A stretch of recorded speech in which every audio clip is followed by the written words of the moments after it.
दोस्तों, क्या आप जानते हैं कि संसार का सबसे बुद्धिमान मनुष्य कौन है और आप कैसे बुद्धिमान बन सकते हैं?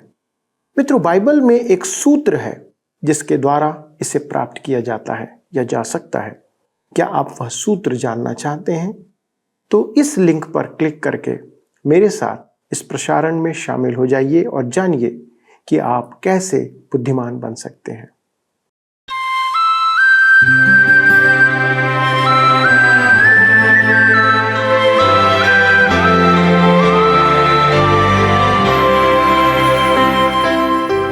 प्रिय मित्रों, आप सभी को प्रेम भरा नमस्कार। दोस्तों, मैं आपसे पूछना चाहता हूं कि आप क्या कुशल से हैं? क्या आपको हमारे कार्यक्रम से लाभ हो रहा है? क्या आप स्वस्थ हैं? हम तो आपके लिए प्रार्थना और शुभकामना करते हैं, पर उसका क्रियान्वयन परमेश्वर के द्वारा सही होता है, जिसके विषय में हम सत्य वचन बाइबल अध्ययन में बातें करते और जानते हैं। दोस्तों, एक बार पुनः आपका इस प्रसारण में स्वागत है और मैं आपको स्मरण दिलाना चाहता हूं कि हम इन दिनों याकूब की पत्री से अध्ययन कर रहे हैं, जिसमें वह जीवन में विश्वास के प्रकटीकरण के बारे में बात कर रहा है। दोस्तों, हमने देखा था कि परीक्षाएं सभी के जीवन में आती हैं और उसका उद्देश्य यह भी होता है कि परमेश्वर देखना चाहता है कि हम उन विषम परिस्थितियों में कैसा व्यवहार करते हैं। बहुत से लोग अच्छे समय में बहुत अच्छा आचरण प्रकट करते हैं, पर जब विपत्ति आती है तो सारी हमारी हवा निकल जाती है। यदि कोई हमें कुछ कहता है तो हम तत्काल लड़ाई झगड़े पर उतारू हो जाते हैं। इसलिए याकूब हमें धैर्य रखने का या धैर्यवान बनने को कहता है। मित्रों, ये गुण हम अपने आप अपने अंदर विकसित नहीं कर सकते, क्योंकि ये पवित्र आत्मा का गुण है और उसके लिए हमें केवल परमेश्वर की आत्मा पर ही निर्भर करना पड़ेगा। दोस्तों, पवित्र आत्मा के गुण पवित्र आत्मा पर निर्भर करने और उसकी अधीनता में जीवन जीने से प्राप्त होता है। तो चलिए मित्रों, हम अपने अध्ययन को आरंभ करते हैं और याकूब के पहले अध्याय के 4 पद से मनन आरंभ करते हैं। मित्रों, जैसा कि आप सब जानते हैं कि हम याकूब की पत्री से अध्ययन कर रहे हैं। नए नियम की सर्वप्रथम पत्री याकूब की पत्री थी और याकूब यहूदी विश्वासियों को जो तितर बितर होकर रहते थे, कहता है कि वे व्यवस्था के कर्मों की अपेक्षा उद्धार से उत्पन्न कर्मों द्वारा अपने विश्वास का प्रमाण दें। उनका विश्वास कर्म की परखनली में परखा जाएगा। विश्वासियों के लिए परीक्षा का समय मुंह लटकाने का नहीं, परंतु आनंद का समय होना चाहिए, क्योंकि परमेश्वर किसी भले उद्देश्य के निमित्त नाना प्रकार की परीक्षाओं के द्वारा उनके विश्वास को परखता है और विश्वास का परखा जाना धीरज उत्पन्न करता है। तो आइए हम पढ़ें याकूब की पत्री 1 अध्याय उसके 4 पद। लिखा है, पर धीरज को अपना पूरा काम करने दो कि तुम पूरे और सिद्ध हो जाओ और तुम में किसी बात की घटी न रहे। मित्रों, धीरज के द्वारा ही आप पूर्ण विकसित विश्वासी बनते हैं। अब परमेश्वर आप में धीरज कैसे उत्पन्न करेगा? एक अति रोचक बात यह है कि धीरज आत्मा का फल है। आप प्रयास करके धीरजवंत नहीं हो सकते और न ही पवित्र आत्मा थाली में सजाकर आपको धीरज का वरदान देगा। धीरज कष्ट उठाने और परीक्षाओं से उत्पन्न होता है। इसलिए कहता है, पर धीरज को अपना पूरा काम करने दो कि तुम पूरे और सिद्ध हो जाओ और तुम में किसी बात की घटी ना रहे। आप धीरज के बिना एक पूर्ण परिपक्व विश्वासी कभी नहीं हो पाएंगे। यही कारण है कि कुछ विश्वासी सदैव अविकसित शिशु ही रहते हैं। एक बार मैंने अपनी रविवारीय आराधना में कहा कि बच्चों की नर्सरी से अधिक बच्चे तो आराधनालय में उपस्थित हैं। मेरी इस टिप्पणी पर ठहाकों की गूंज सुनाई नहीं दी। अंतर केवल यह था कि नर्सरी के बच्चे अति सुंदर थे और आराधनालय में उपस्थित बच्चे अधिक सुंदर नहीं थे। आज हमारी कलीसियाओं में बहुत चीख पुकार, आलोचना, उथल पुथल और तनाव देखने को मिलता है। इसका मुख्य कारण है कि अधिकांश विश्वासी परिपक्व नहीं हैं। जी हाँ, वे आज भी शिशु ही हैं। भजन संहिता 131 उसके 1 और 2 पद में दाऊद लिखता है, हे यहोवा, ना तो मेरा मन गर्व से और ना मेरे दृष्टि घमंड से भरी है, और जो बातें बड़ी और मेरे लिए अधिक कठिन हैं, उनसे मैं काम नहीं रखता। निश्चय मैंने अपने मन को शांत और चुप कर दिया है, जैसा दूध छुड़ाया हुआ लड़का अपनी माँ की गोद में रहता है, वैसे ही दूध छुड़ाए हुए लड़के के समान मेरा मन भी रहता है। दूसरे शब्दों में दाऊद कहता है, मैंने यह जान लिया है कि मुझे विकसित होना है, मुझे दूध छोड़कर ठोस आहार खाना है, मुझे जीवन की रोटी खाना चाहिए। परमेश्वर ने दाऊद को परखा और परिणाम स्वरूप वह विकसित हुआ। रोमियो की पत्री 5 उसके 3 और 4 पद में पौलुस लिखता है कि धीरज विश्वास के द्वारा धर्मी ठहरने का एक प्रमाण है। केवल यही नहीं, हम क्लेशों में भी घमंड करें, यह जानकर कि क्लेशों से धीरज और धीरज से खरा निकलना और खरे निकलने से आशा उत्पन्न होती है। अतः सब बातों के पीछे एक उद्देश्य होता है। मेरे प्रियो, आज अनेक ढोंगी और सतही पवित्र विश्वासी कलीसिया में हैं। विश्वासी होकर भी अनेक विश्वासी सुरक्षा का बोध नहीं करते। विश्वासियों में कुछ लोग परमेश्वर के वचन पर प्रश्न उठाकर अपनी बुद्धि का प्रदर्शन करना चाहते हैं। कुछ विश्वासियों के विचार में हमें नई नैतिकता को अपना लेना चाहिए। मेरे प्रियो, इन विश्वासियों की समस्या यह है कि वे अभी तक विकसित नहीं हुए हैं, वे शिशु ही हैं। परमेश्वर परीक्षाओं द्वारा धीरज उत्पन्न करना चाहता है कि हम परमेश्वर की परिपक्व संतान बने। आज हमें इसकी कैसी महान आवश्यकता है। आवश्यक है कि परमेश्वर हम पर परेशानियां डाले कि हम धीरज धरना सीखें। इससे हम में आशा और प्रेम जागृत होगा। मेरी सेवा में मैंने देखा है कि पवित्र आत्मा ने अनेकों के जीवन में यह काम किया है। मुझे एक ऐसे मनुष्य का स्मरण आता है जिससे जब मेरी पहली भेंट हुई तब वह लगभग सबकी ही आलोचना करता था। मैंने ऐसा आलोचक पहले कभी नहीं देखा था। वह कलीसिया की साप्ताहिक बाइबल अध्ययन सभा में आने लगा। मैं देखता था कि वह बाइबल साथ लाता था और टिप्पणी लिखता था। 10 सालों में परमेश्वर ने उस पर अनेक कष्ट आने दिए, परंतु वह विकसित होता गया और एक अत्यधिक मधुर विश्वासी बन गया। परमेश्वर अपनों की ऐसी परख करता है।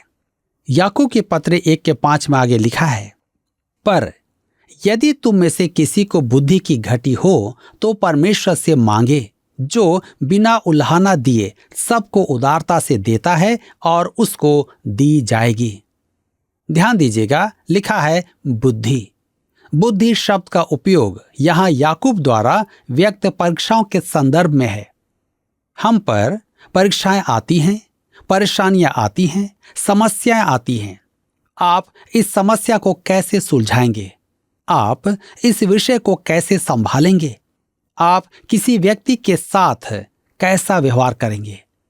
यदि आप किसी समस्या के संबंध में बुद्धि की कमी का बोध करते हैं तो आपको बुद्धि के लिए परमेश्वर के निकट जाना होगा।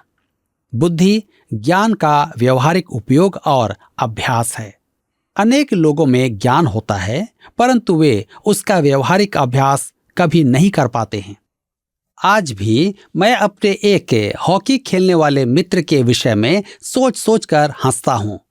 वह एक पीएचडी धारक डॉक्टरेट था। एक दिन हॉकी खेलते समय वर्षा होने लगी। उसने मुझे बड़े आश्चर्य से देखकर कहा, अब क्या करें? आपको वर्षा से बचने के लिए पीएचडी की आवश्यकता नहीं है। मैंने उससे कहा, मेरे विचार में हमें छत के नीचे चलना चाहिए। बुद्धि का अभिप्राय है कि किसी परिस्थिति विशेष में या परीक्षा के समय या समस्या उत्पन्न हो या प्रश्न खड़े हो तब क्या कदम उठाना है। जीवन में यह सब कुछ बहुत है, इसलिए हमें परमेश्वर से बुद्धि मांगना है। आगे कहता है, बिना उलाहना दिए उदारता से देता है। परमेश्वर बुद्धि बांटने में व्यस्त है, उदारता से, अर्थात बिना हाथ रोके। ऐसी स्थिति में आपकी सहायता में कंजूसी नहीं करता है। मर्विन आर विंसेंट के अनुसार बिना उल्हाना दिए का अर्थ है बुराई और कड़वाहट से रहित, परिशुद्ध कर देना। यदि हम में बुद्धि की कमी है तो हम परमेश्वर से मांगे, वह हमारी प्रार्थना सुनेगा और उत्तर देगा। याकूब की पत्री 1:6 में लिखा है, पर विश्वास से मांगे और कुछ संदेह न करे, क्योंकि संदेह करने वाला समुद्र के लहर के समान है जो हवा से बहती और उछलती है। मेरे मित्रों, शायद आपकी यह समस्या ना हो, परंतु मेरे मसीही जीवन में यह समस्या अधिकांश समय रही है कि मैंने परमेश्वर पर संदेह रहित विश्वास नहीं किया। मुझे आप गलत ना समझें, मैंने प्रभु यीशु पर अपने उद्धारकर्ता होने का विश्वास किया है। मैं संपूर्ण मन से विश्वास करता हूं कि उसने मेरा उद्धार किया है और मुझे स्वर्ग ले जाएगा। मैं पूरे मन से यह विश्वास रखता हूं, परंतु इस जीवन की व्यवहारिकता में मैं समस्याओं से घिरा हुआ हूं। उदाहरण स्वरूप, मैं जब कॉलेज गया तब मैं पूर्ण रूपेण अविश्वासी था। कहने का मतलब है कि मैंने यीशु को उद्धारकर्ता ग्रहण नहीं किया था। मुझे विश्वास नहीं था कि परमेश्वर मुझे कॉलेज में सफलता प्रदान करेगा। मैं एक गरीब विद्यार्थी था जिसे उधार पर पैसा लेना पड़ता और पूरे समय काम करना पड़ता था। 1 वर्ष पूरा होता तो मुझे अगले वर्ष की चिंता होने लगती कि मैं क्या करूंगा, परंतु परमेश्वर ने प्रति वर्ष मेरे लिए द्वार खोला और मैं अध्ययन पूरा कर पाया। कॉलेज के वर्षों में मैं एक अभागा मनुष्य था। अब जब मैं उन दिनों को याद करता हूं तो सोचता हूं कि यदि मैं परमेश्वर में विश्वास रखता तो जीवन का आनंद उठा पाता। यहां पर आगे लिखा है, पर विश्वास से मांगे और कुछ संदेह ना करें। मेरे मित्रों, आप परमेश्वर पर भरोसा क्यों नहीं करते? क्या एक विश्वासी का मुंह लटका रहना चाहिए? क्या आप सोच सोचकर परेशान हो रहे हैं कि आपकी समस्या का अंत क्या होगा? मैं आपकी दशा को अच्छी तरह समझता हूं, क्योंकि मैं इस परिस्थिति से गुजर चुका हूं। आप परमेश्वर पर भरोसा क्यों नहीं रखते? आप उसके हाथ में अपने आप को क्यों नहीं दे देते? मैं जानता हूं कि जीवन की समस्याओं को संभालने की बुद्धि मुझ में नहीं है। मैं जानता हूं कि इस मिलीजुली सभ्यता में मैं जीने योग्य नहीं हूं, परंतु मेरा स्वर्गीय पिता है और वही मुझे आवश्यक बुद्धि प्रदान कर सकता है। लिखा है, क्योंकि संदेह करने वाला समुद्र की लहर के समान है जो हवा से बहती और उछलती है। हम कहते तो हैं कि हम परमेश्वर में विश्वास करते हैं और वह कोई समाधान अवश्य निकालेगा, परंतु हम कूद पड़ते हैं और अपना निर्णय ले लेते हैं। इस प्रकार मैं विश्वास के साथ अपनी समस्या परमेश्वर को दे देता हूं, परंतु अगले दिन मैं विश्वास से टल जाता हूं। मैं सोचता हूं कि परमेश्वर तो कुछ कर ही नहीं रहा है, इसलिए मैं ही कुछ करता हूं। अतः यहां मैं अपना निर्णय लेता हूं। ऐसा मनुष्य समुद्र की लहर के समान है जो हवा से बहती और उछलती जाती है। याकूब 1 उसके 7 पद में आगे लिखा है, ऐसा मनुष्य यह न समझे कि मुझे प्रभु से कुछ मिलेगा। यदि आप अपनी समस्या का समाधान खोज रहे हैं तो परमेश्वर कुछ नहीं करेगा। आप परमेश्वर के हाथ में क्यों नहीं दे देते? अब याकूब एक कहावत सुनाता है जो बहुत अच्छी है। आइए हम पढ़ें याकूब 1 उसके 8 पद। लिखा है, वह व्यक्ति दुचित्ता है और अपनी सारी बातों में चंचल है। इस्राएल की यह एक मुख्य समस्या थी। होशे इस्राएल को मूर्ख कबूतरी कहता है। वह पहले तो मिस्र के पास सहायता मांगने गए, वहां से त्यागे जाने के बाद वे अश्शूरियों से सहायता मांगने गए। वे यहां वहां हाथ मारते रहे, परंतु उन्होंने परमेश्वर को नहीं खोजा, उसके पास नहीं गए। हम भी परेशानी में यहां वहां भागते हैं और समस्या का समाधान खोजते हैं, जब तक कि निराशा हमें परमेश्वर के चरणों में ना ले आए। क्या आपने आज का दिन आरंभ करते समय आज के सब कार्य विचार परमेश्वर के हाथ में दिए हैं? मैं सेवक होने के कारण बहुतों को परामर्श देता था और अनेक नए चेहरों से भेंट करता था। मेरी एक विशेष प्रार्थना थी, हे प्रभु, मैं आज नए लोगों से भेंट करूंगा और मैं नहीं जानता कि उनके साथ कैसा व्यवहार करना होगा। एक मनुष्य ऐसा भी होगा जो अति उत्तम मित्र बनेगा और परमेश्वर के वचन के प्रसारण में सहायता करेगा, या एक मनुष्य मेरी सेवा को हानि पहुंचाना चाहेगा। अतः हे पिता, अंतर समझने में मेरी सहायता करना कि किसके गले में हाथ डालकर सहायता करूं, और उस मनुष्य से मुझे बचाना जो मेरी सहायता करना नहीं चाहता। हे प्रभु, आज मुझे बुद्धि देना। हमें जीवन के विषयों का सामना करने के लिए बुद्धि की आवश्यकता है। याकूब की पत्री 1:9 में लिखा है, दीन भाई अपने ऊंचे पद पर घमंड करे। आप कहेंगे, मैं एक गरीब मनुष्य हूं, मेरे पास तो पैसा नहीं है, मैं धनवान नहीं हूं। मेरे मित्रों, यदि आप परमेश्वर की संतान हैं तो आपके पास बहुत धन है। स्वर्ग में आपका खजाना रखा है। क्या आपने कभी सोचा है कि इस पृथ्वी पर आपके पास क्या है? मसीह में आपके पास क्या है? मसीह में हमारे पास सब कुछ है।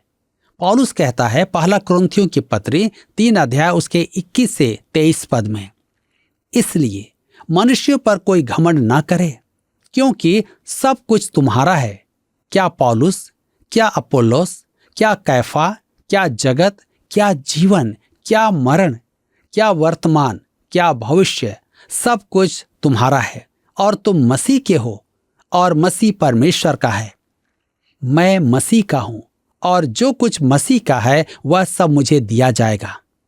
मेरे पास जीवन है, आशीषें हैं, यहां तक कि एक दिन मृत्यु भी आएगी। हम इन सब बातों में आनंद मनाएं, चाहे आप सबसे अधिक दीन संत हों या पृथ्वी पर सबसे अधिक गरीब हों। आप मसीह यीशु में धनवान हैं और आपके पास आनंद का विषय है। याकूब 1 उसके 10 पद में आगे लिखा है, और धनवान अपनी नीची दशा पर, क्योंकि वह घास के फूल की तरह जाता रहेगा।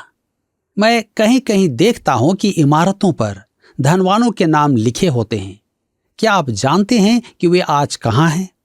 वे उन फूलों के समान हैं जो कल खिले थे और आज झड़ गए।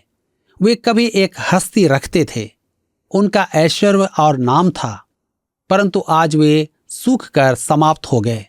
अतः अपने धनवान होने पर आनंदित ना हो, क्योंकि आपका धन अधिक समय तक नहीं रहेगा। आपने सोने या गोल्ड बॉन्ड खरीदे होंगे और ऐसे शेयर भी लिए होंगे जो डूबेंगी नहीं। मेरे मित्रों, आप घाटे में नहीं रहेंगे, परंतु ये सब धन एक दिन आपको खो देगा। एक पुरानी कहावत है, कफन में जेब नहीं होती है। कहने का अर्थ है कि आप पैसा साथ नहीं ले जाएंगे। धनवान घास के फूल के समान है जो सूख कर झड़ जाएगा। याकूब की पत्री 1 के 11 पद में आगे लिखा है, क्योंकि सूर्य उदय होते ही कड़ी धूप पड़ती है और घास को सुखा देती है और उसका फूल झड़ जाता है और उसकी शोभा जाती रहती है।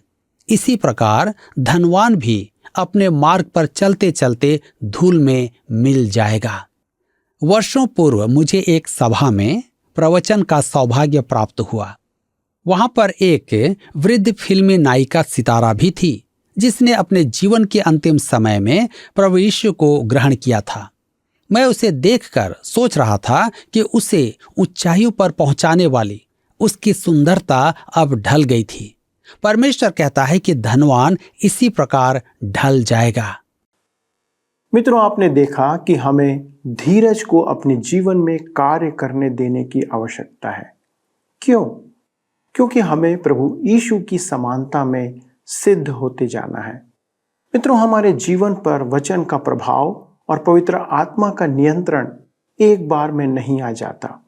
यह कोई कंप्यूटर नहीं है कि आप उसमें कोई सॉफ्टवेयर अपलोड कर दें और वह उसके अनुसार कार्य करने लगे। हमें धीरज के साथ अपने जीवन में उन गुणों को थामे रहना है और प्रकट करना है। बहुत सी बार हमें उस नियंत्रण को तोड़ने की इच्छा होगी, पर हमें बहुत ही धैर्य के साथ उसमें बने रहना होगा। आप जानते हैं कि किस प्रकार प्रभु यीशु ने धीरज के साथ सारे दुखों को, क्लेश, अपमान को सहा, जबकि वह एक सेकंड में उन सबों को समाप्त कर सकता था। दोस्तों, धीरज के साथ सहने से ही हम सिद्धता की ओर बढ़ सकते हैं। यह एक सूत्र है जो परमेश्वर के द्वारा आत्मिक जीवन में आगे बढ़ने के लिए दिया गया है। सिद्धता का एक और पैमाना है बुद्धि प्राप्त करना। दोस्तों, हमें बुद्धि पुस्तकों से प्राप्त नहीं होती है, पर केवल परमेश्वर से मिलती है। बुद्धि ज्ञान का उचित उपयोग है। आप ज्ञान के द्वारा बम बना सकते हैं, पर उसे कब और कैसे उपयोग करना है या नहीं उपयोग करना है, केवल आप बुद्धि के द्वारा प्राप्त कर सकते हैं। वचन कहता है कि परमेश्वर हमें बुद्धि उदारता से देता है, यदि आप उसे पाना चाहें तब। मित्रों, हमें परमेश्वर के पास ही वह प्राप्त हो सकती है। इसलिए हमें परमेश्वर के वचनों में बने रहना है, जो हमें उसकी समीपी में बनाए रखता है। इस अध्ययन का भी उद्देश्य यही है। दोस्तों, आइए हम परमेश्वर से वह बुद्धि मांगे कि हम अपने जीवन में सही और उचित निर्णय ले सके। आइए दोस्तों, प्रार्थना करें। स्वर्गीय पिता परमेश्वर, हमारे उद्धारकर्ता यीशु क्रिस्त के नाम से आपके सन्मुख आते हैं और धन्यवाद देते हैं प्रभु कि आपने हमें बुद्धि और ज्ञान दिया है। प्रभु, आपने हमें अपना पवित्र आत्मा दिया है और हमारी यही विनती है प्रभु आपसे कि अनुग्रह करें कि हम सब, विशेष तौर पर हमारे सारे दर्शक, धैर्यवान बनकर अपना जीवन व्यतीत करें। आपसे यह भी विनती करते प्रभु कि हम आपकी बुद्धि में, आपके ज्ञान, आपकी समझ में बढ़ते चले जाएं, कि हम अपने जीवन के समय को उचित रीति से उपयोग करें और वो कार्य करें जो हमें अपने जीवन में आपके वचन के अनुसार प्रकट करना है। पिता परमेश्वर, सारे दर्शकों को आपके पवित्र और सुरक्षित हाथों में सौंपते हैं। उनके जीवन के लिए यही विनती करते प्रभु कि आप उनकी सहायता करें कि वे एक पवित्र और आदर्श जीवन जीते हुए सिद्धता की ओर बढ़ते चले जाएं। उनके सभी संघर्षों में उनकी सहायता करें और उनके जीवन से अपनी महिमा लें। धन्यवाद के साथ पिता इस विनती को प्रभु यीशु क्रिस्त में होकर मांगते हैं, आमीन। मित्रों, मुझे विश्वास है कि आज के अध्ययन से आपने बहुत सी बातों को सीखा और जाना होगा और आशीष पाई होगी।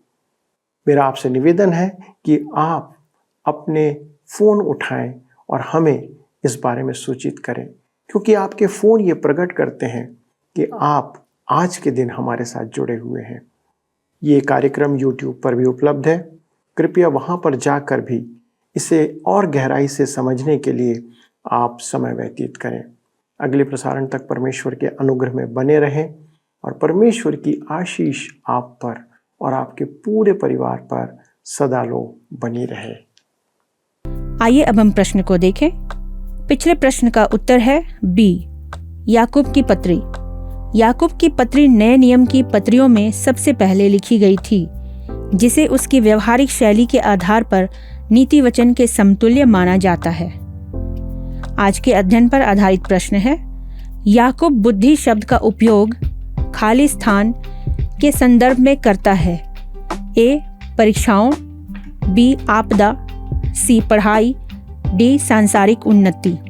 मित्रों, इस प्रश्न का उत्तर हमें कल सुबह 6 बजे से पहले विकल्प ए, बी, सी या डी के साथ अपना नाम, पता, स्थान के साथ 9651433397 पर SMS या WhatsApp करें।